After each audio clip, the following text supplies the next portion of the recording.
यदि औसत वेतन वाला कोई व्यक्ति एलन मस्क की कुल संपत्ति चाहता है तो उसे 80 लाख वर्षों तक काम करना होगा।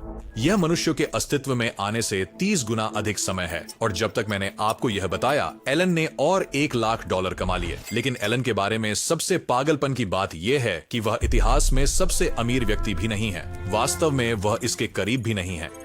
यदि आप समय में पीछे देखें तो ऐसे लोग हैं जो एलन को गरीब दिखाते हैं। तो चलिए सबसे अमीर व्यक्ति को खोजते हैं जो कभी अस्तित्व में था। शुरू करते हैं 1980 के दशक के अंत से एक कोलंबियाई अरबपति के साथ जिसने ऊर्जा पूरक उद्योग में क्रांति ला दी, पाब्लो एस्कोबार। वह प्रति सप्ताह 420 मिलियन कमा रहे थे, लेकिन मुद्रास्फीति के बाद उनकी कुल संपत्ति केवल 80 बिलियन तक पहुंची। तो कागज पर वह एलन को भी नहीं हरा रहा है। लेकिन इस वीडियो में बाकी सभी के विपरीत पाब्लो की संपत्ति शेयरों या राजनीति में नहीं बंधी थी। उसके पास सचमुच डॉलर थे। वह उन्हें एक साथ रखने के लिए हर हफ्ते $1000 रबर बैंड पर खर्च कर रहा था और उनके नुकसान से उसे हर साल $2 अरब का नुकसान होता था। तो कुल मिलाकर पाब्लो इतिहास में सबसे अमीर व्यक्ति नहीं था, लेकिन अगर हम वास्तविक नकदी की बात करें तो शायद वह था। लेकिन चलिए समय में पीछे चलते हैं और एक बहुत ही अलग प्रकार की संपत्ति देखते हैं। साल 1945 है। द्वितीय विश्व युद्ध अब भी समाप्त हुआ है और अमेरिका में लाखों सैनिक घर लौट रहे हैं। वे एक ब्लू कॉलर अर्थव्यवस्था में लौटेंगे जहां एकल आय पर परिवारों का समर्थन किया जा सकता है। अमेरिकी सपना जीवित और स्वस्थ है। बाकी सब कैसे कर रहे हैं?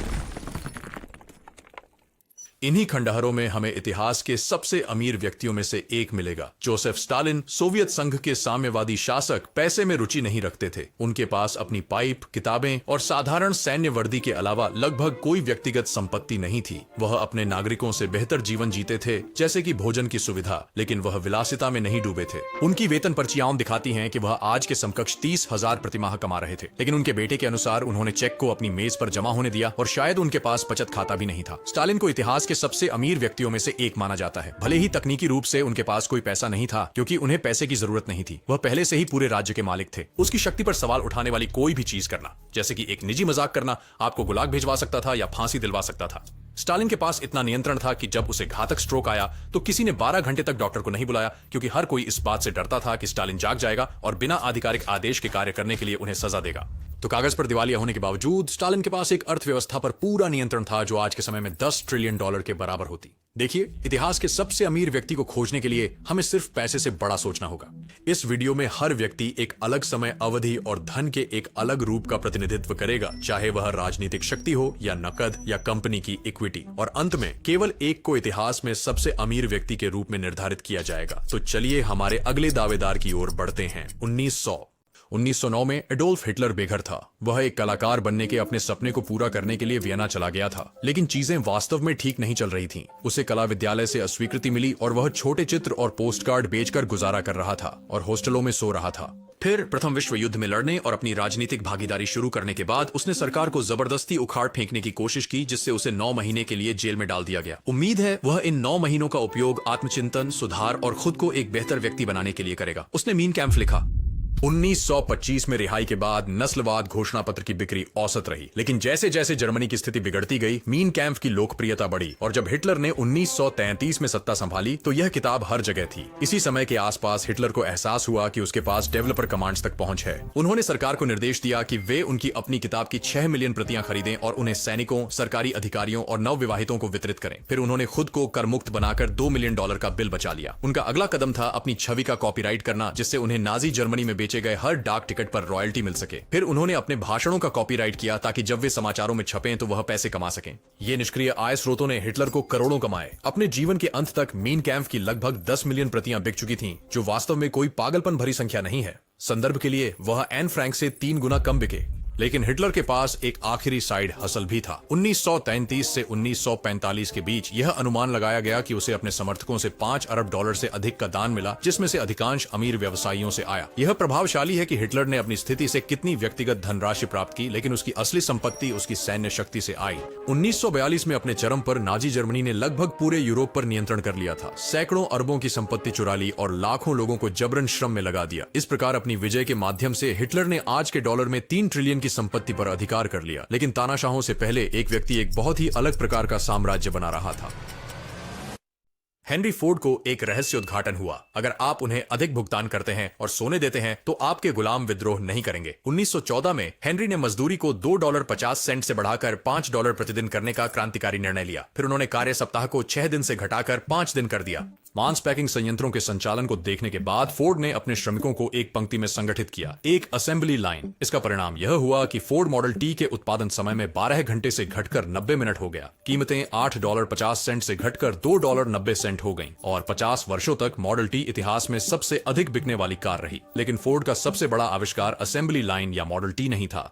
देखिए, जब फोर्ड ने आम जनता के लिए ऑटोमोबाइल्स को सुलभ बना दिया तो लोग शहरों के बाहर जाने लगे और काम पर आने जाने लगे। और फोर्ड की बड़े पैमाने पर उत्पादन विधियों की सफलता के बाद उन्हें कंपनियों और देशों द्वारा व्यापक रूप से अपनाया गया। उपनगर आवागमन और आधुनिक कार्य अनुसूची का श्रेय हेनरी फोर्ड को दिया जा सकता है। यही कारण है कि कई लोग उन्हें मध्यम वर्ग के आविष्कारक के रूप में मानते हैं। तो भले ही उनकी मामूली $200 बिलियन की व्यक्तिगत संपत्ति हो, फोर्ड का विशाल प्रभाव उन्हें इतिहास का सबसे अमीर व्यक्ति बना सकता है। लेकिन हेनरी की सफलता उनके पहले के लोगों के कारण ही संभव थी। यह 19वीं सदी के अंत की बात है। टेलीफोन, टेलीग्राफ और लाइट बल्ब का आविष्कार हो रहा है। प्रदूषण अद्भुत है। बाल श्रम कानूनी है।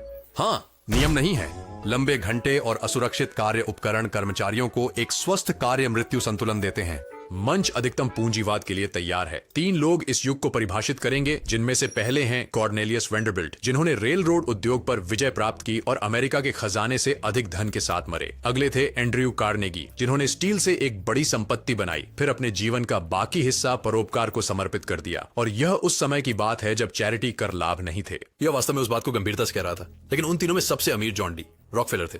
1870 में जॉन ने स्टैंडर्ड ऑयल की स्थापना की। उन्होंने नवाचार और अपने प्रतिस्पर्धियों को मात देकर जल्दी ही उन्हें पछाड़ दिया और 1880 के दशक तक वह अमेरिका के 90% तेल शोधन को नियंत्रित करते थे। लेकिन उनका साम्राज्य 1911 में गिर गया, जब अमेरिकी सुप्रीम कोर्ट ने स्टैंडर्ड ऑयल को अवैध एकाधिकार घोषित किया और इसे 34 नई कंपनियों में विभाजित करने का आदेश दिया। इस न्यायिक सजा ने रॉकफेलर की संपत्ति को नष्ट कर दिया और वह गरीबी में मर गए। मजाक कर रहा हूँ। विभाजन के बाद उनके पास प्रत्येक नई कंपनी में स्वामित्व था और उनके शेयरों के मूल्य बढ़ गए, जिससे वह पहले से भी अधिक अमीर हो गए। एंटी ट्रस्ट विभाजन के परिणाम स्वरूप रॉकफेलर दुनिया के पहले अरबपति बन गए और 1913 में अपने चरम पर उनकी संपत्ति अमेरिका के जीडीपी का 2% थी। आज के डॉलर में उनकी व्यक्तिगत संपत्ति का अनुमान 400 से 600 अरब के बीच है, जिससे वह संभवतः अब तक के सबसे धनी व्यक्ति बन जाते हैं। लेकिन लुटेरे बैरन से पहले एक परिवार था जिसने पूरे साम्राज्यों को वित्त पोषित किया। साल 1744 है। संयुक्त राज्य अमेरिका अभी अस्तित्व में नहीं है। जीवन प्रत्याशा 30 वर्ष है। शहर गंदगी से भरे हुए हैं। बिजली नहीं है। एक छोटे यहूदी गेटो में मेयर एम्सचेल रोथस्चाइल्ड का जन्म होता है। वह कम उम्र में व्यवसाय शुरू करता है। दुर्लभ सिक्कों का व्यापारी बनने से लेकर एक सफल बैंकर बनने तक का सफर तय करता है। फिर 1800 के शुरुआती वर्षों में वह एक विजय अभियान शुरू करता है। वह अपने 5 बेटों को यूरोप के 5 प्रमुख वित्तीय केंद्रों में भेजता है। हर बेटा अपना हिस्सा निभाता है और टेलीफोन के आविष्कार से पहले रोथस्चाइल्ड्स ने पहला अंतरराष्ट्रीय बैंकिंग नेटवर्क स्थापित कर लिया है। उन्होंने युद्धों और शांतिकाल की पुनर्प्राप्ति के लिए वित्त पोषण किया, स्वेज नहर जैसे विशाल परियोजनाओं के लिए भुगतान किया और ऐसे आण दिए जिन्होंने देशों की अर्थव्यवस्थाओं को बचाया। लेकिन रोथस्चाइल्ड्स के सामने एक गंभीर समस्या थी। सदियों से यूरोप में यहूदियों को भूमि का स्वामित्व रखने से मना किया गया था। अधिकांश उद्योगों से बाहर रखा गया था और संपत्ति की जब्ती या निर्वासन के जोखिम में थे।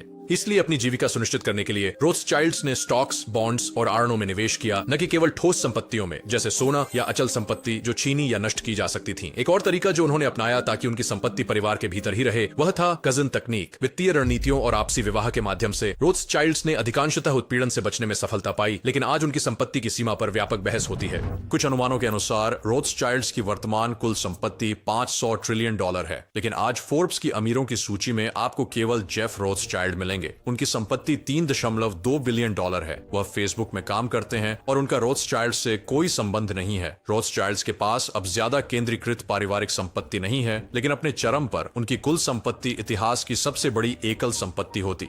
व्यक्तिगत स्तर पर अब तक के सबसे अमीर व्यक्ति नाथन रोथस्चाइल्ड थे। अनुमानों के अनुसार आज उनकी शिखर निवल संपत्ति लगभग $20 बिलियन होती, लेकिन उनकी शक्ति और संबंध शायद इससे कहीं अधिक मूल्यवान होते। हमारे इतिहास के सबसे अमीर व्यक्ति के अगले दावेदार को खोजने के लिए चलिए 1500 के दशक के यूरोप में चलते हैं। क्रिस्टोफर कोलंबस अभी अभी अमेरिका से वापस आए हैं। चर्च के पास सब कुछ है और जैकब फगड़ एक धनी जर्मन परिवार में जन्म लेते हैं।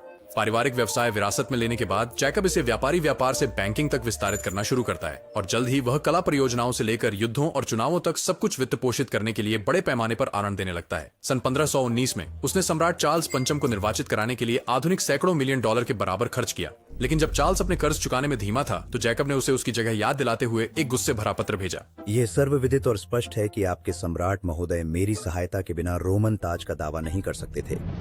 इतिहास खुद को दोहराता है। चर्च के अधिकारी फगर के इतने कर्ज में डूब गए कि उन्होंने स्वर्ग के पास, जिन्हें इंडल्जेंस कहा जाता था, बेचना शुरू कर दिया। इससे एक विरोध हुआ जो एक धार्मिक क्रांति में बदल गया। फगर का प्रभाव राजाओं से अधिक था, लेकिन वह एक अच्छे व्यक्ति भी थे। उन्होंने पहला सामाजिक आवास परिसर बनाया और आज भी 150 लोग इन अपार्टमेंट्स में एक वर्ष में $1 की लागत पर रहते हैं। साथ ही फगर परिवार के लिए 3 आवश्यक दैनिक प्रार्थनाएं भी करते हैं। अपने चरम पर जैकब के पास यूरोप की जीडीपी का 2% था, जो आज लगभग 400 बिलियन होगा। लेकिन इतिहास में सबसे अमीर व्यक्ति शायद और भी पहले का हो सकता है। सन 1324 में एक व्यक्ति ने अफ्रीका में तीर्थ यात्रा की। उसका नाम मंसा मूसा था और वह माली साम्राज्य का राजा था। माली के पास बहुत सारा नमक और बहुत सारा सोना था। बहुत सारा सोना, इतना सोना कि मूसा की तीर्थ यात्रा पर उन्होंने खुद को, अपने 60,000 लोगों के दल और सैकड़ों जानवरों को हजारों पाउंड सोने से ढक लिया। और फिर उन्होंने इतना सोना बांटा कि स्थानीय अर्थव्यवस्थाएं अस्थिर हो गईं। तो उन्होंने वह सोना वापस उधार लिया, जिससे समस्या हल हो गई, जब तक कि उन्होंने एक बार में सभी कर्ज चुका दिए और सब कुछ फिर से ध्वस्त हो गया। मूसा की बहु अरब डॉलर की यात्रा के बाद वह नक्शों पर सोने से सजे हुए दिखाई देने लगे, जिससे इतिहास में उनकी प्रतिष्ठा एक मूल फ्लेक्सर के रूप में स्थापित हो गई। लेकिन उनकी कुल संपत्ति का अनुमान लगाना लगभग असंभव है, क्योंकि मूसा की यात्रा के सभी विवरण दूसरे हाथ की गवाही से आते हैं। माना जाता है कि मूसा दुनिया की लगभग आधी सोने की आपूर्ति को नियंत्रित करते थे और उनकी कुल संपत्ति के लिए सबसे आम संख्या 400 अरब थी, लेकिन कई संख्याएं इससे कहीं अधिक थीं। तो उनके नियंत्रण में मूल्यवान संसाधनों की मात्रा के आधार पर मंसा मूसा इतिहास में सबसे धनी व्यक्ति हो सकते हैं। लेकिन 100 साल पीछे जाएं और एक व्यक्ति था जिसके पास बहुत अलग प्रकार की संपत्ति थी। शुरुआती 1200 के दशक में चंगेज खान ने इतिहास में किसी भी व्यक्ति से अधिक भूमि पर नियंत्रण किया था। उनका मंगोल साम्राज्य पृथ्वी के लगभग 20% भूमि क्षेत्र को कवर करता था, जिससे उनकी अनुमानित कुल संपत्ति आज 130 ट्रिलियन होती। लेकिन यह थोड़ा भ्रामक है। चंगेज के पास वास्तव में अपनी खुद की बहुत संपत्ति नहीं थी और यह वास्तव में उनके प्रभाव के लिए महत्वपूर्ण था। अपने लिए लेने के बजाय युद्ध की लूट सैनिकों और कमांडरों को वफादारी बढ़ाने के लिए पुनर्वितरित की जाती थी। चंगेज वही कपड़े पहनते थे और वही खाना खाते थे जो उनके दल के लोग खाते थे। वह तंबुओं में सोते थे और बिना किसी निशान या संकेत के दफनाने के लिए कहा। चंगेज खान को व्यक्तिगत धन या संपत्ति की वास्तव में कोई इच्छा नहीं थी, लेकिन भूमि पर उनके नियंत्रण के आधार पर वह शायद अब तक के सबसे अमीर व्यक्ति हो सकते थे। लेकिन चलिए समय में और पीछे चलते हैं, वर्ष 21वीं में। जो लोग अभी जीवित हैं उन्हें यह नहीं पता कि वे इतिहास के एक महत्वपूर्ण मोड़ से गुजर रहे हैं। वास्तव में उन्हें यह भी नहीं पता कि कौन सा वर्ष है। रोमनों को लगता है कि यह वर्ष 754 है। यहूदियों के लिए यह वर्ष 3761 है। चीनी इसे वर्ष 9 मानते हैं और यूनानियों के लिए यह 194 है। हर देश अपनी तरह से काम कर रहा है। अमेरिका मायाओं की बदौलत शुरुआती शहर बना रहा है। भारत महासागर और रेशम मार्ग के माध्यम से व्यापार कर रहा है। चीन ने अभी कागज का आविष्कार किया है और रोम में ऑगस्टस सीजर धूम मचा रहे हैं। कुछ साल पहले उसने मार्क एंटनी और क्लियोपेट्रा को युद्ध में हराया और मिस्र को अपनी निजी संपत्ति के रूप में ले लिया। अब वह रोम की आर्थिक उत्पादन का लगभग 20% नियंत्रित करता है, जिसमें कर प्रवाह, खजाना, सोने और चांदी की खदानें और जीते गए क्षेत्रों से आय शामिल है। उसके पास एक धन विधि भी है जिसमें वह अपने साम्राज्य के अमीर लोगों को मारकर उनकी संपत्ति ले लेता है। 14वें वर्ष में सीजर के गुजरने के बाद उन्हें आधिकारिक रूप से एक देवता घोषित किया जाता है। एक ऐसा देवता जिसकी अनुमानित आधुनिक दिन की संपत्ति $5 ट्रिलियन है। लेकिन चलिए 900 साल और पीछे चलते हैं। सभ्यता अपने प्रारंभिक चरणों में है। अधिकांश लोग छोटे कठिन जीवन जीते हैं। सिक्कों के रूप में पैसा अभी तक अस्तित्व में नहीं है। राजा सोलोमन इजराइल के राज्य पर शासन करते हैं, टनों में सोना इकट्ठा करते हैं। उनकी वार्षिक कर आय 666 टैलेंट सोने की है। वह अपनी 700 पत्नियों के साथ अपनी संपत्ति में आनंद लेते हैं और आज के पैसे में उनकी संपत्ति $2 ट्रिलियन से अधिक है। लेकिन यह सब बाइबल में दर्ज विवरणों के अनुसार है, जो उनके जीवन के सैकड़ों साल बाद लिखे गए थे। जब हम इतने पीछे के समय में जाते हैं तो विवरण धुंधले हो जाते हैं। लिखित विवरण कम और अत्यधिक पक्षपाती होते हैं। प्राचीन समय के सबसे अमीर व्यक्ति के बारे में हम कभी वास्तव में नहीं जान पाएंगे। तो इतिहास में सबसे अमीर व्यक्ति कौन है? इस ग्राफ को देखकर लगता है कि बहुत से लोग हैं जो एलन को गरीब दिखाते हैं, लेकिन ये संख्याएं पूरी कहानी नहीं बताते। मेरी बात सुनो। 1913 में जॉन डी रॉकफेलर की संपत्ति अमेरिका के जीडीपी का 2% थी। आज एलन मस्क की संपत्ति अमेरिका के जीडीपी का 1.4% है। तो रॉकफेलर के पास अर्थव्यवस्था का बड़ा हिस्सा था, जिससे उनकी मुद्रास्फीति समायोजित शुद्ध संपत्ति एलन से अधिक थी। लेकिन यहाँ एक पेंच है। आज की अमेरिकी अर्थव्यवस्था 1913 की तुलना में 22 गुना बड़ी है।